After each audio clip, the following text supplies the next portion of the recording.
Ay, matutulog ka na? Huwag muna. Magpalit ka na ng pantulog mo.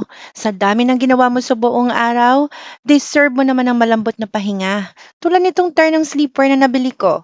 Silk ang material nito. Cozy, cute, comfy, very stylish, Korean-inspired. Ang social ng pagkakagawa.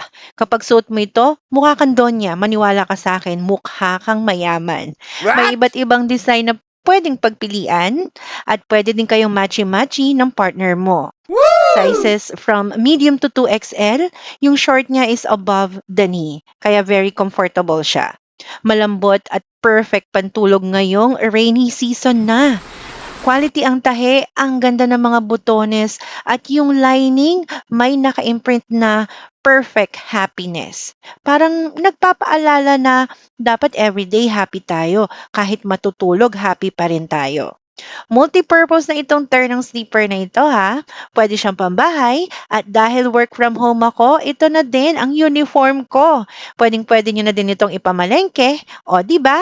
Nakatipid ka pa ng damit na lalabhan. Kapag ganito ang pambahay o pantulog mo, mukha ka pa din fresh kahit ang dami mo nang ginawa sa buong araw. Kaya i-click mo na yung yellow basket at mag-checkout ka na.